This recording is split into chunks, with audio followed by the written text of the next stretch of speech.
వాక్యాన్ని చూద్దాం. 65వ కీర్తన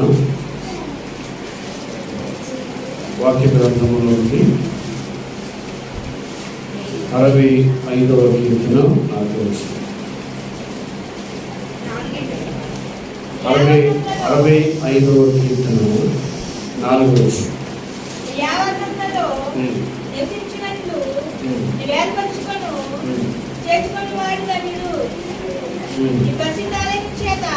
నీ పరిశుద్ధాలయము చేత నీ మందిరంలో మేలు చేత మేము తృప్తి పొందేదము. దేవునికి స్తోత్రం. హల్లెలూయా చెప్పండి. హల్లెలూయా.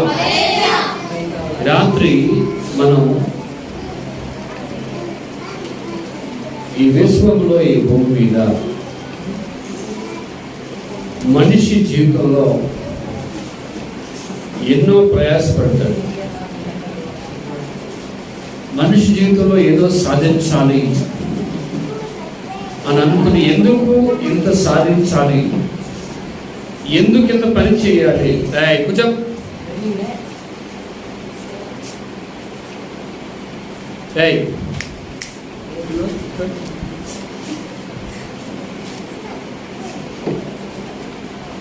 అలా చెబుతారు. విశ్వంలో చాలా మంది సంపాదిస్తూ ఉంటారు, కొన్నింటిని సాధిస్తూ ఉంటారు. ఏది సాధించినా మనిషికి తృప్తి ఉండదు.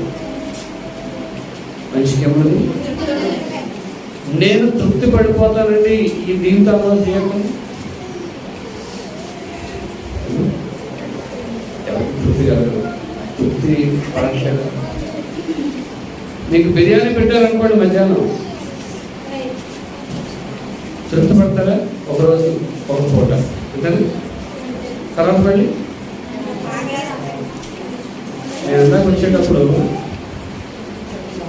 సామాన్ల తోటలో ఆగాను. బజ్జీల కొట్టు, ఈ బిర్యానీ కొట్టు రెండు ఖాళీ. అంత వర్షం పడుతుంటే తడిసిపోతున్నా అది తినేయాలి. సో అది తినేసినప్పుడు తృప్తి పెడతారా? మళ్ళా మరుసటి రోజు అది. పూర్వకాలం పెప్సీ యాడ్ వచ్చేది, ఏ దిల్ మ్యాంగో మోల్ అని వచ్చేది. మీరు అప్పుడు కొట్టలేదు. పాతకాలం టీవీలో డైనోరా టీవీలు ఉండేవి కదా, డైనోరా టీవీలు డోర్లు వేసుకునే టీవీలు ఉండేవి. ఆ టీవీల్లో అప్పుడు వచ్చాయి ఏ దిల్ మ్యాంగో మోర్ అంటే దాని అర్థం ఏంటంటే పెప్సీ యాడ్. నాకు ఆ పెప్సీ యాడ్ అని చూసినప్పుడు ఒకటి అనిపిస్తుంది, ఏదైనా వస్తువు మంచిదని చెప్తాడు ఎవడన్నా, కానీ అలా చెప్పడు. ఈ పెప్సీ తాగితే మీకు మరలా దాహం వేస్తుంది, మీరు తృప్తి పడరు అని ఒక యాడ్. అది పెప్సీ తాగడం వల్ల ఏమవుతుంది అంటే దాహం అంటే మరలా తాగాలనిపిస్తుంది. కానీ తాగడం వల్ల మీరు ఏం పొందరు? యాడ్ కరెక్టే, సూపర్ యాడ్ అది.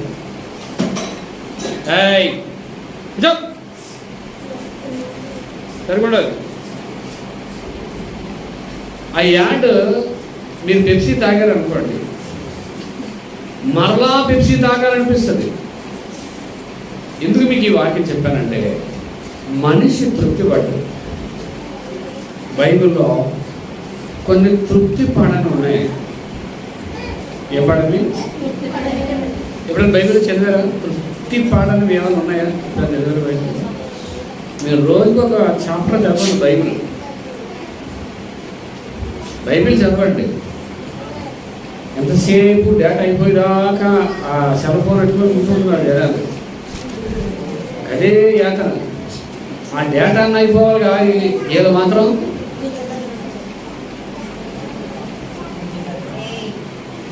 నేను మొన్న యాంజియోగ్రామ్ చేయించుకున్నాడు కదా, మా పక్కడు ఒకడు ఆడికి వెంటిలేటర్ మీద ఉన్నాడు. వాడు ఎలా పెట్టుకొని సెల్ ఫోన్ చూసి జబర్దస్త్ వస్తున్నాడు పక్కనే. ఇంకా డాక్టర్ వచ్చారు, ఈవినైనా ఏం చేస్తున్నాడు అడిగితే రిలాక్స్ అంటాడు. ఐసీలో ఉండి బెడ్ మీద ఉండి వెంటిలేటర్ మీద ఉండి రిలాక్స్గా ఏం చూస్తున్నాడు. అప్పుడు డాక్టర్ ఒక సచిన్ చెప్పారు, మీరు జబర్దస్త్ చూసినప్పుడు నవ్వేసుకున్నాడు కదా, పొద్దుపోయి బాడీగా ఉంది కదా, మీరు ఒక అరగంట చూస్తే 200 క్యాలరీలు మీ బాడీలోంచి ఖర్చు అయిపోతాయి. మీరు తిన్న అన్నంలో 200 క్యాలరీలు. అప్పుడు చెప్పాడు, ఇది ఒక గంట సేపు చూస్తే అక్కడ పక్కన టీవీ ఉంటుంది ఒకటి, నీ పల్స్ డౌన్ అయిపోతుంది బాబు, ఇప్పటికే పల్స్ డౌన్ ఉంది, కొంచెం జాగ్రత్తగా ఉందో అన్నారు. తీసుకున్నారు.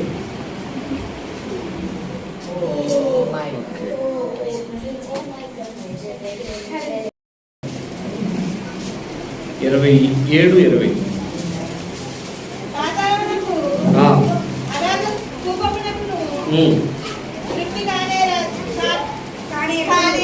తృప్తి కార్యాలలో మీరు తెలుగు చదివినప్పుడు తెలుగులాగే చదవండి, అది తమిళంలో కాని చదవకండి.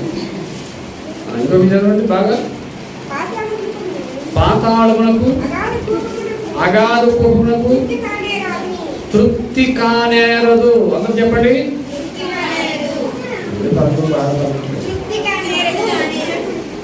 తృప్తి కానేరదు చెప్పండి. మీరు బైబిల్ చెప్తూ వస్తుందా అవన్నీ? అంటే పాతాళానికి ఏముంటది? తృప్తి పడుతుంది. 30వ అధ్యాయం సామెతల గ్రంథం 15వ వచనం. సామెతల గ్రంథం 30:15. అక్కడ కూడా జలగకు ఇమ్ము ఇమ్ము ఎంతమంది ఉన్నారట? జలకొడకి కూతురు ఉన్నారట. చూడండి, జలకట తృప్తి ఉండదు. ఇమ్ము అంటే దాని అర్థం ఏంటంటే ఇక్కడ 2 కూతుర్లు అంటే కూతురు ఉన్నదని కాదు, ఎంత తాగినా ఇంకా తాగాలనిపిస్తుంది. ఇప్పుడు చెప్పిన జల స్టోరీ మీకు, అది జలగా మీరు ఎప్పుడైనా చూడండి, నెట్లో కొట్టి చూడండి, అన్ని అవైలబుల్ దొరికేస్తాయి. నేను మొన్న యూట్యూబ్లో చూశాను, ఒక కుక్కని నీటిలో పడిపోయింది, జలలన్నీ పట్టేసుకున్నాయి. ఆ కుక్కకి ఏం చేయాలి తెలియట్లేదు. మళ్ళీ ఇంకొక అతను వచ్చి పుల్ల పెట్టి దాన్ని అంతా తీసాడు. తీస్తే ఇంకా ఆ కుక్క పరిస్థితి ఎలా ఉందంటే చచ్చిపోయేదే అయిపోయింది. జలగ కూడా ఇమ్ము అంటే దానికి తృప్తి పడదు. ప్రసంగి గ్రంథం 1:8 అక్కడ కూడా ఏమంటాడంటే, ప్రసంగి గ్రంథం ఇది ఆపోజిట్గా చెప్పిన తర్వాత ప్లస్ చెప్తానండి. ప్రసంగి గ్రంథం 1:8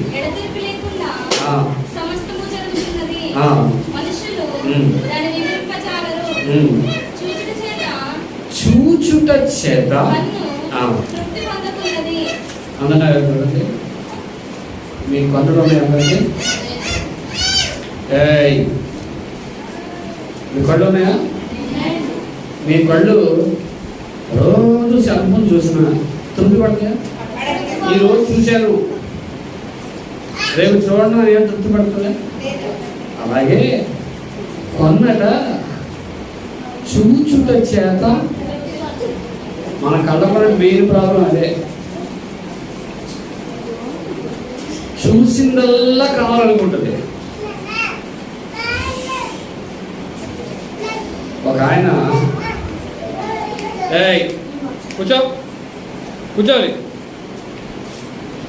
ఒక ఆయన గుడ్డాన్ని పెళ్లి చేసుకున్నాడు.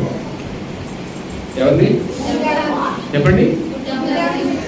అప్పుడు 1 సంవత్సరం అయిన తర్వాత ఒకళ్ళు అడిగారట, ఏమయ్యా మీ కాపురం ఎంతుంది, మీ దాంపత్య జీవితం ఎంతుంది అని అడిగితే అని అన్నాడట, నాకేమండి హ్యాపీ అన్నాడట. దేనికి హ్యాపీ అని అంటే, మా ఆవిడకి ఏం లేవు. ఇప్పుడు బట్టల షాపు తీసుకెళ్ళి ఏ బట్ట కావాలో కొనుక్కో అని అన్నాను, మా ఆవిడకి ఏం కనపడవు, కళ్ళు కనపడవు. కాబట్టి మా ఆవిడ అడగడు. కళ్ళు ఉన్నవాడు ₹1000 చీర తెచ్చారు అనుకోండి, ఎవరు చేరా ఎవరి పద్ధతి ఏం పద్ధతి? కన్ను చూచట చేత తృప్తి పడదు. కూర్చో కూర్చో కూర్చో రావాలండి. ఓకే, 4వ అధ్యాయం ప్రసంగి 4:8 చూడండి. ప్రసంగి 4:8. అతనికి లేడు, కుమారుడు లేడు, ఆయనను అతడు ఎడతెగక కష్టపడును, అతని కన్ను అంటే డబ్బులు ఎక్కువ ఉన్నా కూడా మనం చూస్తున్నారు. ఐశ్వర్యం అతనికి ఎవరు లేదని చెప్పాడు ముందు అక్కడ. అంటే జతగాడు లేడు అంటే ఇంకోటి లేడు, భార్య లేదు, ఇంకెవరు లేరు. తర్వాత కుమారుడు లేడు, సహోదరుడు లేడు, వీడు ఒకడే ఉన్నాడు. ఎంతమంది? ఒక్కడికి ఎంత సరిపోతుంది? చాలాసార్లు చెప్తుంటాను. రాజమండ్రిలో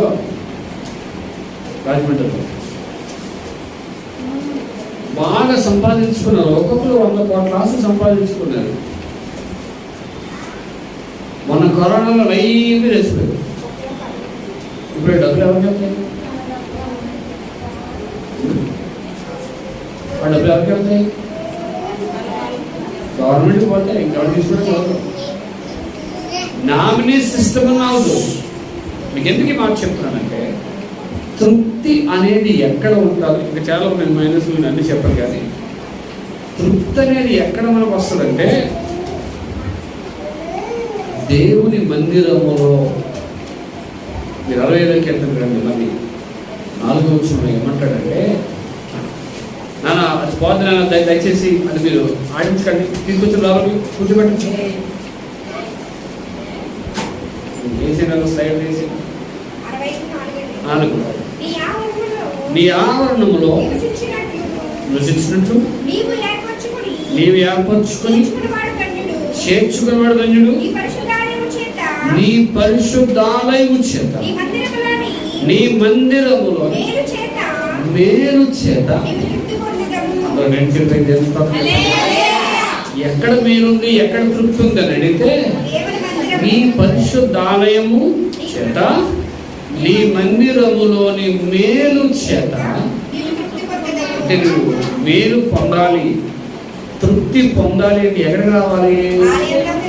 మందిరములోనికి రావాలి. స్తోత్రం. There's no internet connection at the moment.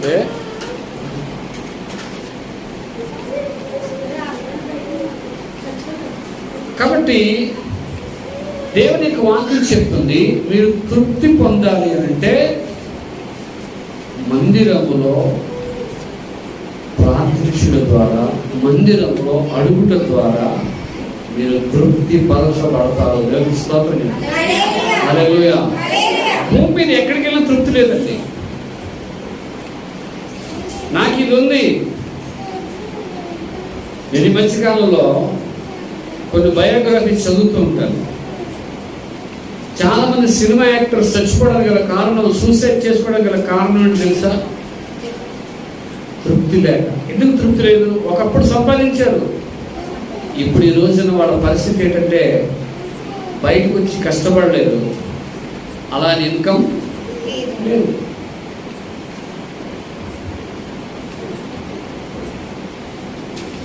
$50,000 జీతానికి పనిచేసినోడు ₹1,000 500 కూలికి పనిచేస్తాడే. ఎందుకు చేయండి? ఒక కూడా బాగా బతికాడు. లోపల సామెతుంది, పువ్వులు అమ్మిన దగ్గర చెప్పండి, సామెత పువ్వులు అమ్మిన చోట కట్లు అమ్మలేదట. బాగా బతికినోడు వచ్చి పని చేయరు అంటే చేయగలరా? నా జీవితంలో ఒక సత్యం మీకు చెప్తున్నాను, ఎప్పుడు జ్ఞాపకం పెట్టుకోండి. మనం ఎప్పుడు కూడా చిన్న స్టేజ్లో ఆ చిన్న స్టేజ్ ఎప్పుడు మర్చిపోవాలి. మీరు ఒక రేంజ్కి వెళ్ళిపోయారు అనుకోండి, ఆ రేంజ్కి వెళ్ళినా మీరు మాత్రం ఆ చిన్న స్టేజ్ని ఎప్పుడు గుర్తుపెట్టుకోవాలి. చిన్న రేంజ్ నేను ఒకప్పుడు ఎలా ఉండేవాడిని. నన్ను చాలామంది అంటారు, అయినా మీరు మంచి ఉద్యోగం చేయొచ్చు కదా, కంపెనీలో మంచి ఉద్యోగం చేయొచ్చు కదా అంటారు.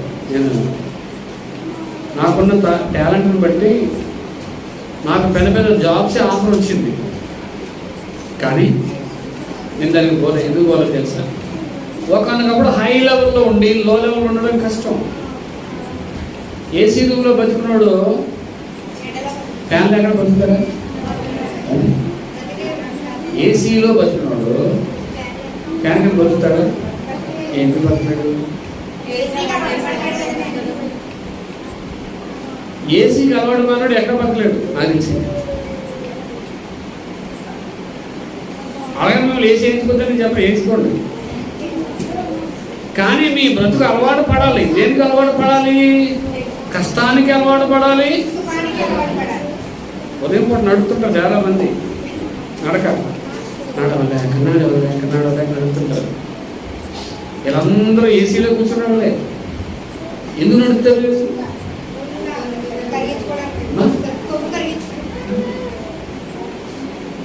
బాడీని సుఖపెడితే కూలి పని చేసేవాడు ఏ రోగం రాదు, షుగర్ బీపీలు ఏముండవు. కూలి పని చేయకుండా ఆగా కూర్చుని తిన్నవాడికి నేను చాలాసార్లు చెప్తుంటాను, తొట్టడానికి కష్టం, తొడలేరు, వ్యాక్యూమ్ క్లీనర్, పండకేసి బట్టలు ఏముంది, వాషింగ్ మిషన్, పిండి రుబ్బలేరు, గ్రైండర్, మసాలా రుబ్బలేరు, బకెట్లో నీళ్ళు తీసి వేసుకోలేరు, షవర్ అంతేనా? అంతే కదా.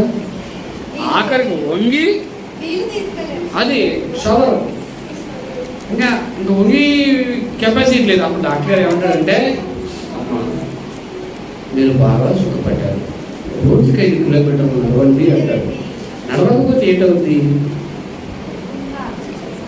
కొలెస్ట్రాల్ పెరిగిపోతుంది, కొవ్వు పెరిగిపోతుంది, బీపీ షుగర్ అన్నీ పెరిగిపోతుంటాయి.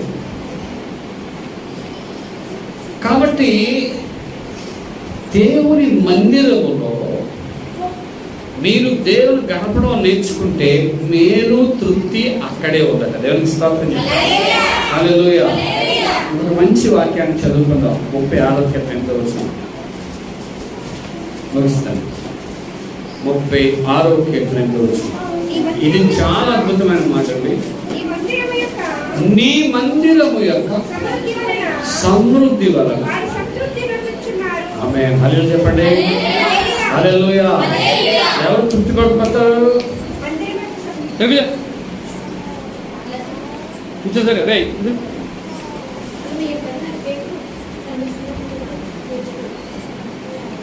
వినండి, చదువు సరే. నీ మందిరం యొక్క సమృద్ధి వలన వారు ఆమేన్. హల్లెలూయా చెప్పండి. ఎక్కడ సమృద్ధి ఉంది? ఎక్కడ తృప్తి ఉంది? నువ్వు మందిరములోనికి వచ్చి మందిరములో చేరి దేవుని ఆరాధిస్తూ ప్రార్థిస్తూ ఉంటే సమృద్ధి అనేది కలుగుతుంది. దేవునికి స్తోత్రం చెప్పండి. ఈ వారంలో మా నాన్నగారి దగ్గర ఉన్నాను. మా నాన్నగారు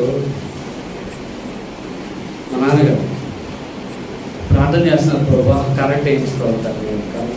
కరెంట్ లేదు, వైర్స్, ట్యూబ్ లైట్స్, ఫ్యాన్స్ ఏం లేవు. ప్రార్థన చేస్తున్నారు, ప్రభా కరెంటు వేయించుకోవాలి. ఎందుకు ప్రార్థన చేస్తున్నారంటే, మొన్న బుధవారం ఏమైందంటే మా ఇంట్లోంచి చర్చి కనెక్షన్ ఉంది. చర్చి కనెక్షన్ ఉంటే నేను ఉదయాన్నే లేచాను, నేను బ్రష్ చేసుకున్నా, నేను పంటలో పెట్టుకొని నేను జస్ట్ మా నాన్నగారు ఇక్కడ ఉన్నారు, నేను అక్కడ. ఈరోజు ఏం చేశారంటే మా నాన్నగారు చర్చిలోకి వైర్ పెడితే ఆ ప్లస్ బాక్స్ ఉంటుంది కదా, బాక్స్ ప్లగ్ తీస్తున్నారు. తీసినప్పుడు ఏంటంటే మా అమ్మగారు ఏంటంటే స్విచ్ ఆపేశారు. ఎక్కడ స్విచ్ ఆపారు కానీ లోపల వైరు తీయలేదు. తీయకపోతే మా నాన్నగారు ఏమనుకున్నారంటే తీసేసరికి ఇది అడ్డంగా ఉందని చెప్పేసి టాంక్లో అలా ఉంది కదా, ఇలా పట్టుకొని ఆ ప్లగ్ తీస్తున్నారు. ఈలో టంక్లో టచ్ అయిపోతుంది. టంక్లో టచ్ అయిపోతే దేవుడు మహాకృప ఏంటంటే అది షాక్ కొట్టి తూలిపోయి అంటే ఎగిరిపోయినట్టు చేసింది. ఆ పక్కన ఉన్నటువంటి గోడ ఉంటే గోడలో పడిపోయారు. వెనకాల గోడ మా ఒరిజినల్ గోడ కట్టించారు. ఆ గోడ కూడా అమ్మ బాబు అనేటప్పటికి ఏమైంది అంటే కరెంట్ షాక్ వస్తుంది. ఒకవేళ ఈ టంక్లర్కి ఎప్పుడైతే పవర్ తగిలేసిందో అది పట్టుకుని అలాగా వదలదు. కానీ దేవుడు ప్రొవైడంటే అది వదిలేసింది. దేవుని స్తోత్రం చెప్పాలి. హల్లెలూయా. చాలాసేపు నాకు మా అమ్మగారికి మా వదిలికి అన్నిటికి ఒక్క నిమిషం అదొక బాగా అయిపోయింది. అప్పుడు మా నాన్నగారు ప్రార్థన చేసే, ప్రభువా నేను మరలా ఇలా పెట్టకూడదు, స్విచ్ బోర్డులు కావాలి, ఫ్యాన్స్ కావాలి, ఇవన్నీ చేంజ్ చేయ ప్రభువా అని ప్రార్థన చేశాను. నేను వైజాగ్ వెళ్ళాను. నేను వెళ్ళాలి కానీ వెళ్ళలేదు. ఇవాళ అక్కడికి మా నాన్న నన్ను చూడడానికి కూడా వచ్చారు, కానీ నేను వెళ్ళలేదని వాళ్ళందరూ కలిపి 15,000 రూపాయలు ఆ కరెంటు ఖర్చు ఇచ్చాను. దేవుని స్తోత్రం. హల్లెలూయా. హల్లెలూయా. దేవుని సన్నిధిలో ఎప్పుడైతే కరెంట్ షాక్ ఉంటుందో మా నాన్నగారు ప్రార్థన చేస్తున్నారు, ప్రభువా మా చర్చికి ఏం కావాలి? దేవుడి మందిరంలో నువ్వు వెన్నుపోటు చేస్తే, ప్రార్థన చేస్తే మేలు చేత తృప్తి పరచబడతారు. హల్లెలూయా. హల్లెలూయా. మరి వారి కోడల విషయంలో, గర్భఫలం విషయంలో వారు తృప్తి పడాలి అని అంటే వారు ఎక్కడ ప్రార్థన చేయాలి చెప్పండి? దేవుని సన్నిధిలో ప్రార్థన చేయాలి. నేను చాలాసార్లు చెప్తాను, మరియా యేసు ప్రభుని మోయకపోతే ఇది బైబిల్లో మనకు కనపడదు, కానీ చరిత్రలో చాలామంది మరి దగ్గరికి వచ్చి యాజకులు అడిగేవారట. మలాకీ నుండి మత్తయి వరకు 400 సంవత్సరాలు. ఈ 400 సంవత్సరాలు దేవుడు ఎవరితోనూ మాట్లాడలేదు, చీకటి అంటారు. చాలామంది అడిగేవారట, దేవుడు అడిగేవారట, మరి నీకేమైనా దేవుడు ప్రత్యక్షమయ్యాడా, దేవుడు మాట్లాడేదా? వాళ్ళలో వాళ్ళు చర్చించుకునేవారు. ఒకరోజు దేవుడు తన దూతను పంపి దయాప్రాప్తురాలా అని మాట్లాడాడు. దేవుని స్తోత్రం. హల్లెలూయా. 400 సంవత్సరాలు మాట్లాడని దేవుడు ఒక పరిశుద్ధ కన్యకతో దేవుడు మాట్లాడేది అర్థం ఏంటంటే, మరి యొక్క జీవితంలో, యాజకుల యొక్క జీవితంలో మందిరానికి వెళ్ళి ప్రభువా నాతో మాట్లాడని వారు ప్రార్థన చేసినప్పుడు సమృద్ధి తృప్తి రెండు వరకు. హల్లెలూయా. హల్లెలూయా.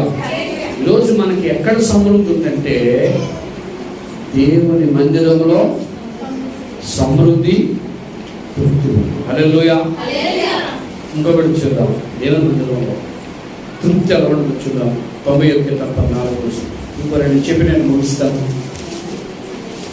91:14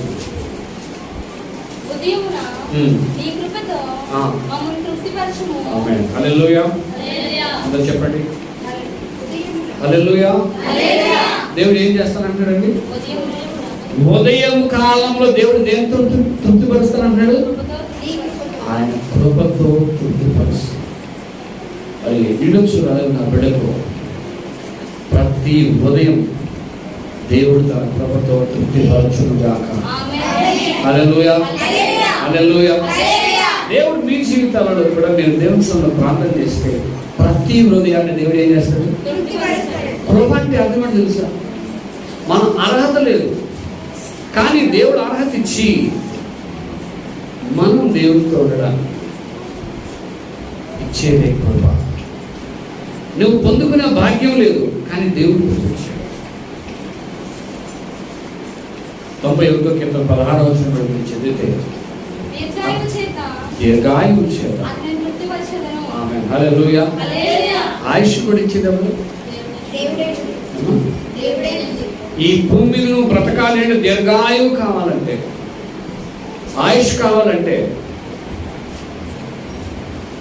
దీర్ఘాయువు చేత నిన్ను నేను తృప్తిపరుస్తాను. ఈ రోజుల్లో ఎప్పుడు మనిషికి ఏమవుతుంది, ఎవరికి? దీర్ఘాయువు చేత దేవుడు తృప్తిపరుస్తాడు.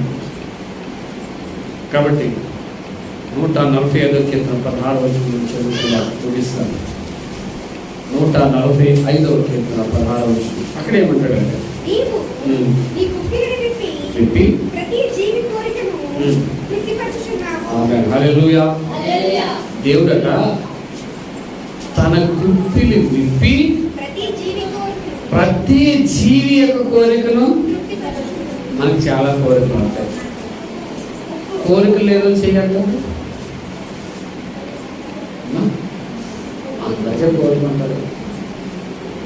ఇప్పుడు శ్వేతగారు మీరు వెళ్ళారు, అమ్మ నీ కోరిక ఏంటి అని అడిగారు, నాకు మంచి బిడ్డ కావాలి అంటారు. అది కోరిక అంతేనా? నాకు 12 బిడ్డ కావాలండి, అదే కోరిక. శ్వేతగారు ఇంకేమన్నా కోరిక లేదా మా ఆయన గారు కేజీ బంగారం సంపాదించాలి అనుందా?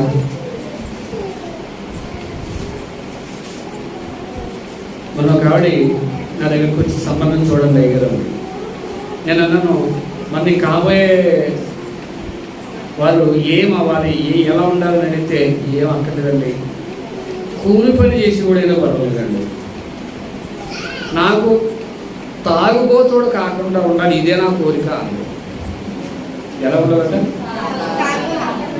ఏమని అడిగితే, మా నాన్న తాగుబోతాడు, మా అన్ని తాగుబోతాడు, మా తమ్ముడు తాగుబోతాడు, ఇంకా లైనే మొత్తం. ఒక్కోసారి రాత్రిపూట పండగలు అయితే వాళ్ళ ఇంట్లో ఇంకా బారు రెస్టారెంట్ అన్ని ఇంట్లో ఉంటాయంట. అప్పుడు ఆ పాప అంటది, అయ్యగారండి నాకు వచ్చేవాడు కూడా ఆతో పాటు గ్లాస్ పెట్టుకుని కూర్చోవాడు, బైక్ పెట్టుకుని కూర్చునేవాడు కావాలి అని ప్రార్థన. అది ఆటో కావాలంట, నేను స్థాపన చేస్తాను. అప్పుడు అనుకో ప్రభా ఈ రోజుల్లో కూడా ఆటో ఉండాలని అడిగితే ఆవిడకి ఎక్స్పీరియన్స్ అయిపోయింది. ఏం ఎక్స్పీరియన్స్? తండ్రి తాగి వచ్చి అలా కొడతాడు. కాబట్టి ప్రతి జీవి కోరికను తృప్తిపరిచేది దేవుడే. హల్లెలూయా. ఈ రాత్రి నీ కోరిక ఉంటే, ఏ కోరిక ఉందో ఆ కోరికను ఎక్కడ అడగాలి?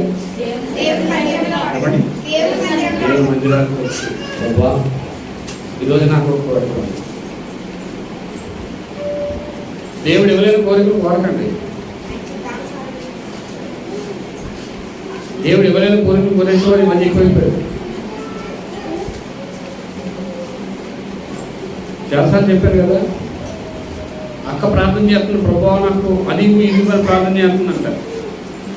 దేవుడు వచ్చాడు బాగా భరించలేక, అమ్మ నీకు ఏం కావాలని అడిగితే ఏముందంటే మా చెల్లి ఆవిడ ప్రార్థన చేస్తుంది, ఆవిడకి ఏం కావాలో దానికి 200 నాకు ఇవ్వండి అంత. అప్పుడు చెల్లి దగ్గరికి వెళ్ళాడు దేవుడు, నీకేం కావాలని అడిగితే మా అక్క ఏమడిగింది, ఏమనలేదు, నీకేం కావాలో అది 200 అడిగింది ఆయన.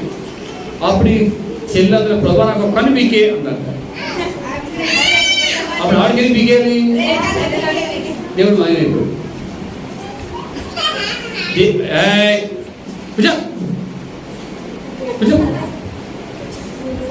కూర్చోవాలి. దేవుడు ఎవరైనా కోరకండి. దేవుడు ఎవరైనా కోరేది అనుకోండి, అవి మనకి రావు. కొన్నిసార్లు ప్రార్థన చేసిన ప్రభా నీ చిత్తం, ఎవరు చెప్పండి, నీ చిత్తమే సిద్ధించును గాక, ఇది మన ప్రార్థన. ఒకసారి ఒక తండ్రి చిన్న కూతురు ఇంటికి వెళ్ళాడట. ఎక్కడికి?